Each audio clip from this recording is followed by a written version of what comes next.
Hello everyone and welcome back to Lucky Loaders 15, where I'll be giving you my 4 best tips for tomorrow's racing.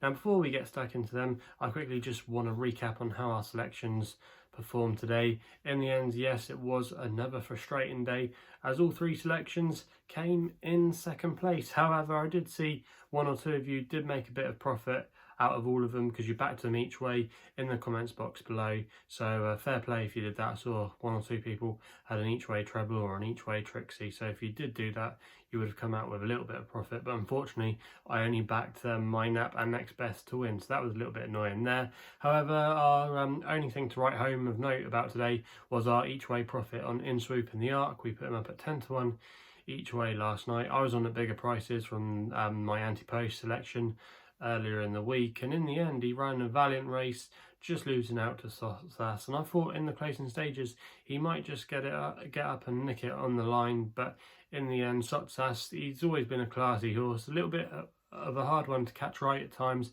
had a couple of disappointments this year, but I definitely think the Arc was always probably the long-term target after he ran a really good race in it to finish in 3rd place last year, and in the end he was a worthy winner in the day, and Enable and Stradivarius just didn't live up to the expectations that the market thought. I always thought Enable was a little bit too short for me. Obviously you can't knock her record, obviously been a fantastic mare for the game over the last few years and has achieved so much and has definitely been a fan favourite, but I just thought the ground was always going to be against her today. And also as well, with the news of Aidan O'Brien's team pulling out due to the feed issue, it meant that there was going to be a lack of pace in the race, and in the end it just turned into a normal, typical what we call French race, where they go very slowly and then it's a dash for home, which just didn't suit her at all. It didn't also as well suit probably the likes of Stradivarius, and also as well at front where Henri Graffard said it didn't suit In Swoop either. He probably would have liked a little bit more pace in the race, but I'm not complaining with In Swoop there. We got a nice bit of each way profit, but nonetheless, I'm a little bit disappointed that he didn't win, but you can't knock him there. But yeah, not too bad there with our long shot selection in the Arc. Our other tips, like I said, that both finished second. Iwright was the next best at Kelso. In the end just got touched off by Nutswell, who really has improved leaps and bounds over the last couple of years, has been a real improver, but I think Iwright still ran a nice race. Yes, it probably was a little bit of a shorter trip than ideal for him, but going up and trip over 2.5 miles, possibly 3 miles, he's definitely going to be a player I think this season in handicap chases, and he's definitely one to keep on side, so definitely a lot of positives to take from that performance. And also as well, Wenceslas was our nap, finished in 2nd place. Okay, he was well beaten, but I still think he ran a credible race, and again I think he'll be having a few wins again over fences this season. So it was kind of a day which was a half empty, half glass full, half glass empty kind of day, where yeah, it was disappointing we didn't get any profit. However, both or all of our selections ran with promise. You couldn't have asked for any more, but it's just one of those days, and unfortunately we just came out with a very small loss today. So fingers crossed we can bounce back and be in the winners' enclosure tomorrow. And we've got 4 of my best tips coming from Pontefract, Stratford and Wolverhampton. And we go to Pontefract first with quite an early start of the day tomorrow with the nap in the 12:30, going in the nursery race here with a horse called Ballyconneely Bay. Currently you can back this horse at 10 to 3 with bookmakers at the moment for Jason Hart and John Quinn. Now this horse was a nice winner over the course and distance last time, won very easily, and I think it's definitely going to do the same tomorrow, to be honest with you. The race set up perfectly last time, and it's going to have a good draw again tomorrow at Pontefract in stall 2. You always, if you can, want to be drawn towards that inside. It doesn't always favour horses coming out wide, and I think if he can get into a good prominent position from the get-go tomorrow, he can be very hard to beat. Now he beat a horse of Richard Fahey's that day called Farheen, I think that's how you pronounce it, and he beat him quite comfortably. Now our selection is going to have to be given away a bit of weight tomorrow. However, he had him well in his place last time out, and I just think he'll keep on improving. John Quinn's team have been going not too badly of late, been having a few winners, and I just think there's a lot in this horse's favour tomorrow. And I think if he repeats his run over the course and distance last time, he'll be winning again. And I think at 10-3 represents a little bit of value there. And I think come post time, I could see him shortening up, possibly going off, possibly 2 to 1, 9 to 4, that kind of price. I could see the money definitely being there for him tomorrow. So that's going to be the selection there. We then go to Pontefract, staying there for the 1:30 with the next best with a horse called Nordano for Kevin Stott and Neil King. Now, Neil King, you often associate him more as a jumps trainer, however, he's very capable over both. But this Nordano was a real improver last season over hurdles, recorded 3 victories over the obstacles, and did really well, especially as well with a couple of wins, a nice one at Ascot as well, when he absolutely bolted up in a race there, beating Malaya, who's a former Imperial Cup winner. There's no mug. And yeah, like I said, he really did progress through the ranks really well in testing conditions as well, so that's going to suit him tomorrow.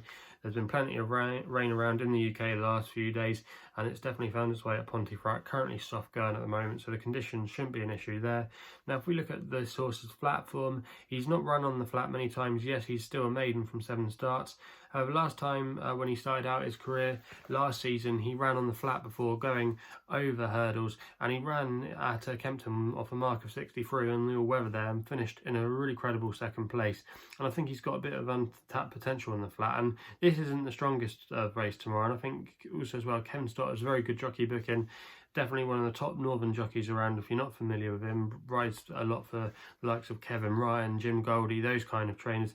I think it's a good jockey booking tomorrow, and I think this Nordano will be there or thereabouts, and I just think his stamina and his class as well over hurdles will probably see him through in this race. So for me, even though it is a pipe opener tomorrow, I expect him to be there or thereabouts, and I think at 11-4 I would like to be signed with him, so that's why he's going to be my next best there.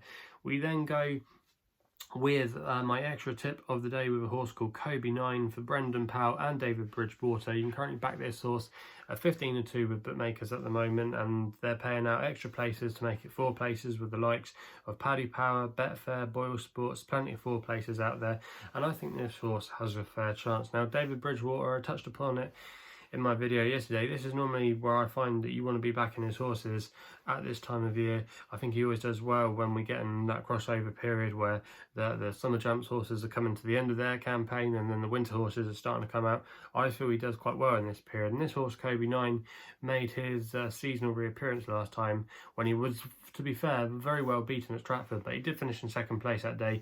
He just bumped into an improving horse of Nicky Richards that's rated quite a bit higher than him, but off a mark of 103, I think he's definitely very well capable of going well in handicaps and winning a race of this nature. He's got a mark of 103, and the majority of the horses tomorrow, they don't look like they've got too much scope about them, and I don't think Coby 9 has, to be fair, going forward. He might still have a few pounds to come and definitely still improve. However, I just think his experience in some of these handicaps will hold him in good stead tomorrow. He can go in any ground.